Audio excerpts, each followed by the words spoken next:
Eccoci qua, è appena arrivato il corriere e mi ha consegnato questo pacco inviato da Thomann. Vediamo cosa c'è dentro, lo apriamo insieme. Sono sempre molto resistenti questi imballaggi fatti da Thomann. Vediamo un po'.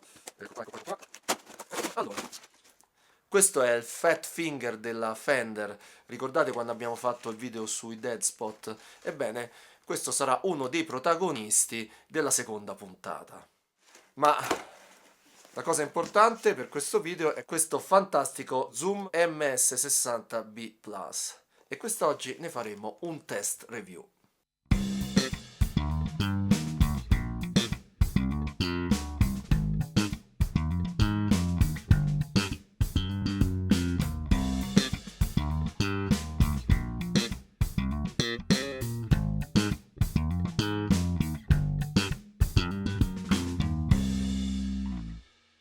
Orbene, andiamo ad estrarre il pedale dal suo scatolino. Ecco qui, via lo scatolo, via anche questa ulteriore protezione in cartoncino ed ecco il pedale in tutto il suo splendore. Design simpatico e accattivante, abbiamo un grande display a colori, 4 manopole che funzionano anche come pulsanti e poi abbiamo questi altri 4 pulsanti più grandi pensati per essere utilizzati con i piedi, ma su questo diremo più avanti. Queste 4 manopole, questi 4 pulsanti hanno differenti funzioni a seconda se ci troviamo in modalità di programmazione o in modalità di uso live. Poi abbiamo questo pulsante centrale che ovviamente serve all'attivazione o alla disattivazione dell'effetto e con una pressione lunga all'attivazione dell'accordatore.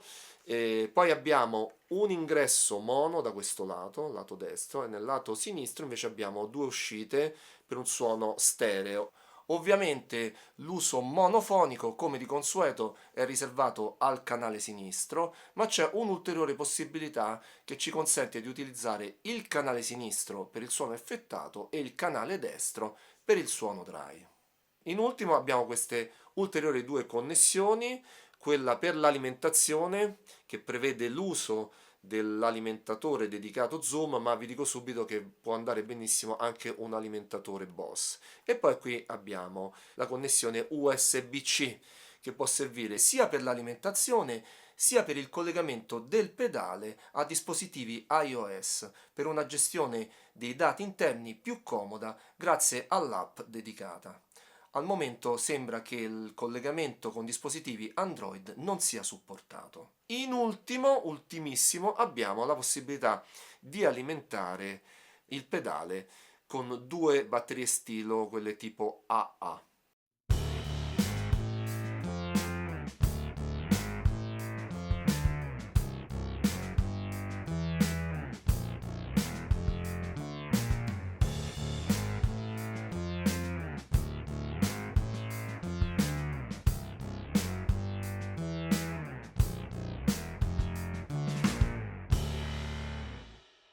Fin qui le caratteristiche esterne di questo pedale. Riguardo le caratteristiche interne abbiamo un totale di 97 effetti più la funzione accordatore organizzati in 11 categorie che vanno dagli effetti dinamici quali compressori e limiter passando per le modulazioni, i filtri, i drive, i synth, i preamp fino ad arrivare ai bass amp, categoria che mira a riprodurre le caratteristiche di famosi combo o famosi sistemi testata e cassa tramite una tecnologia immessa sul mercato negli ultimi anni detta IR multilayer, cioè Impulse Response Multilayer. Una tecnologia in qualche modo simile a quella del campionamento, ma anziché registrare un suono, mira a riprodurre la risposta di un sistema acustico ad un determinato o a dei determinati impulsi sonori, detto molto in parole povere. Una tecnologia che nei prossimi anni sicuramente avrà un ulteriore sviluppo e non mancherà di sorprenderci.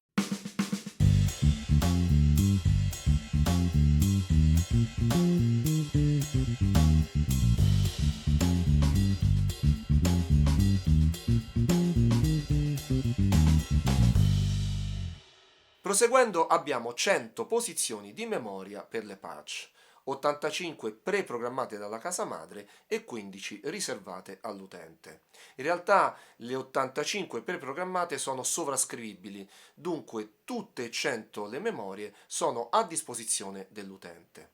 Per ogni patch possono essere inseriti fino a 6 effetti, alcuni effetti hanno 4 parametri regolabili con queste 4 manopole, altri ne hanno 8 suddivisi in 2 pagine e sempre regolabili con queste 4 manopole. Una cosa importantissima che non ho ancora detto di questo pedale è il suo nome completo ed è importante perché rappresenta un'evidente dichiarazione di intenti.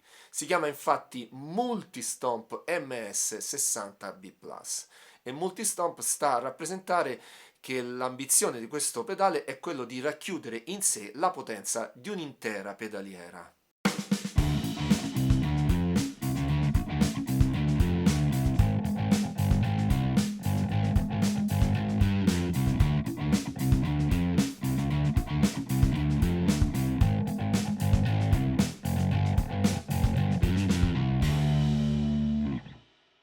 Questo pedale è sul mercato già da un po' e non è il primo esperimento in questo senso, infatti è l'evoluzione del precedente modello, il Multistomp MS60B senza il Plus, e fa parte di una serie di pedali pensati in questo modo. C'è anche quello per chitarra, l'MS50G e l'MS50G Plus.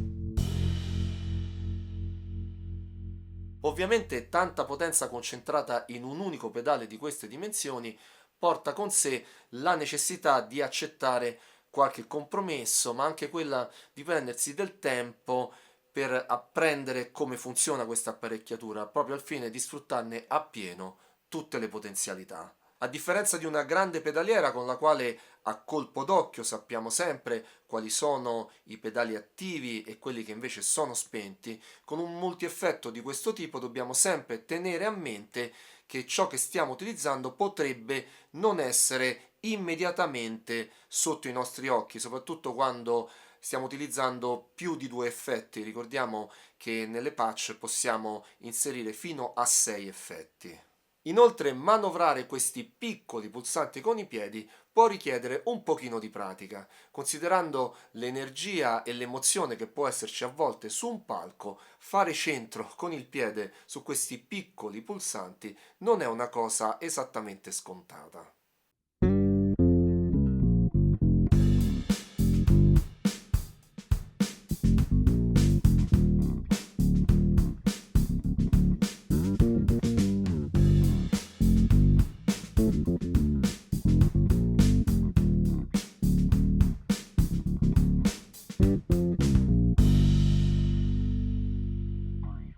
Il pedale, come sostanzialmente tutti i pedali, è privo di interruttore di accensione e spegnimento e si attiva non appena viene collegato ad un alimentatore di rete oppure ad un cavo USB-C a propria volta collegato ad un alimentatore oppure ad un'apparecchiatura in grado di fornire tensione.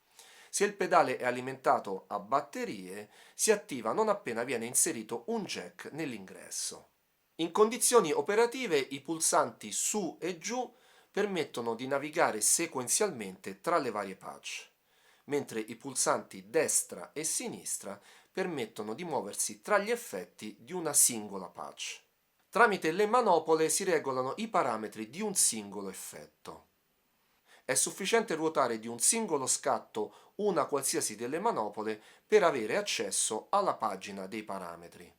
Come già detto, alcuni effetti hanno 4 parametri, altri ne hanno 8 suddivisi in 2 pagine navigabili tramite i pulsanti destra e sinistra. Le manopole sono a loro volta anche dei pulsanti, tramite i quali si accede alla programmazione del pedale. Premendo il pulsante Menu si accede al menu principale del pedale, dove è possibile configurare le impostazioni globali, come l'illuminazione del display e il volume generale di uscita, gestire le patch e accedere ad altre opzioni, come l'importantissimo autosave. Il pulsante Library permette di accedere rapidamente alla libreria degli effetti disponibili. La libreria degli effetti è organizzata in pagine, ciascuna corrispondente ad una categoria di effetti e identificata da un colore univoco. È possibile scorrere tra le pagine usando i pulsanti destra e sinistra, mentre all'interno di ciascuna pagina si può navigare tra i singoli effetti della stessa famiglia con i pulsanti su e giù. Il pulsante Delete consente di eliminare un effetto dalla catena della patch corrente. Il pulsante Add, infine, permette di aggiungere un nuovo effetto alla catena della patch corrente.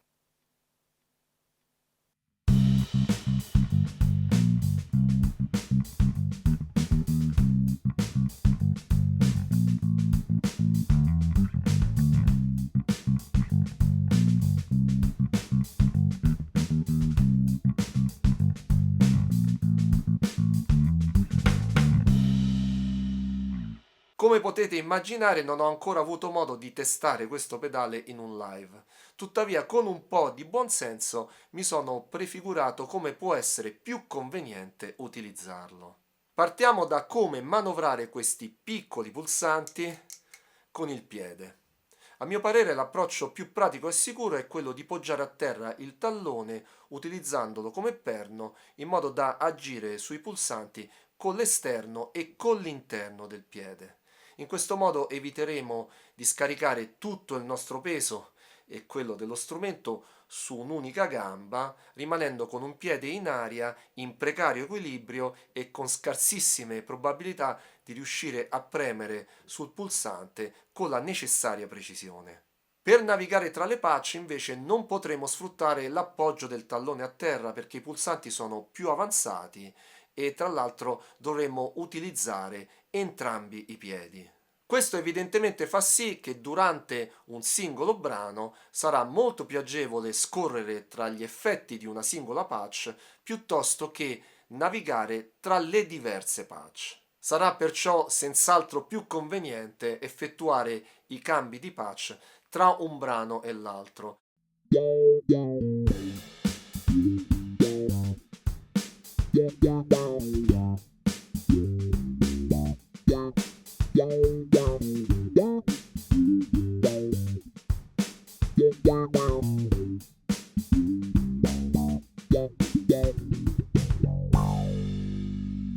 La gestione degli effetti nel live dipende evidentemente dalle specifiche esigenze personali.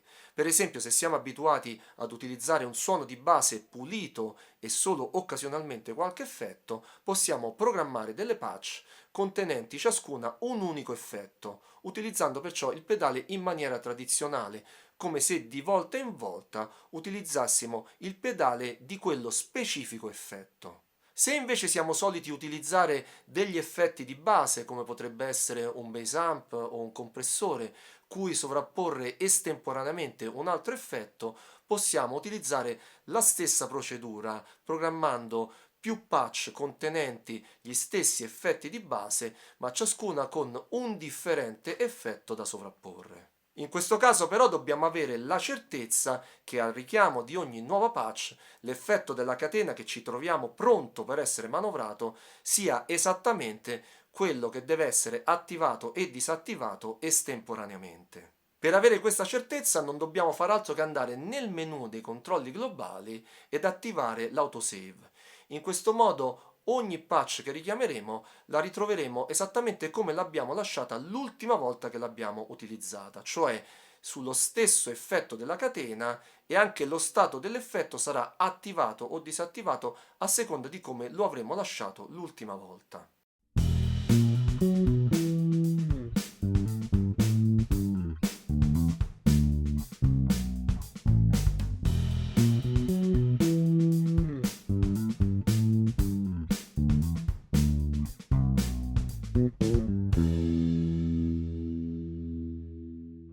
Una condizione più complessa è quella che si verifica quando abbiamo degli effetti di base cui sovrapporre estemporaneamente più effetti in contemporanea. Una situazione che però si risolve piuttosto facilmente grazie al Line Selector, una funzione che nel pedale è implementata come un effetto e si trova infatti nella categoria degli Special Effect. In pratica il Line Selector può essere posizionato in qualsiasi punto della catena effetti e quando viene disattivato tutti gli effetti che si trovano a valle vengono bypassati, mentre quando viene attivato il segnale torna a passare per quegli stessi effetti. Grazie al Line Selector, posizionandolo in testa ad una catena effetti, possiamo attivare o disattivare un'intera patch come se fosse un unico effetto. E visto che ci troviamo a parlare di special effects, vale la pena menzionare un'altra funzione strategica, anche questa implementata come un effetto. Si tratta del BPM che, inserito in una catena, permette di sincronizzare effetti come delay e riverberi. L'impostazione può essere fatta manualmente inserendo valori discreti oppure con il tap utilizzando il pulsante principale del pedale.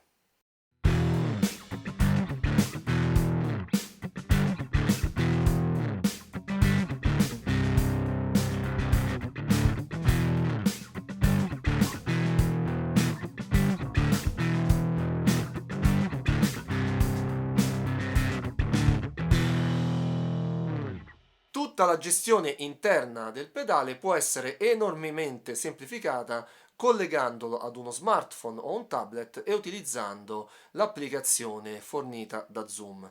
Ho provato a collegare questo pedale al mio smartphone Android e la cosa non ha funzionato, sembra proprio che i due dispositivi non vogliano saperne di dialogare. Sembra perciò confermato che al momento questa possibilità è riservata soltanto alle apparecchiature Apple.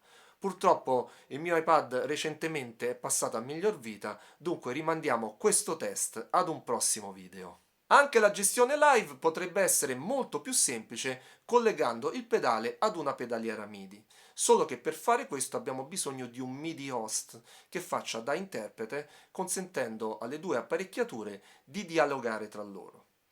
Però se facciamo due conti tra il costo del pedale, del MIDI host e della pedaliera, ci rendiamo conto che l'operazione non vale la pena né dal punto di vista economico né dal punto di vista pratico, per cui potrebbe essere saggio rivolgere la nostra attenzione a qualche altro prodotto, come per esempio la pedaliera Zoom B6.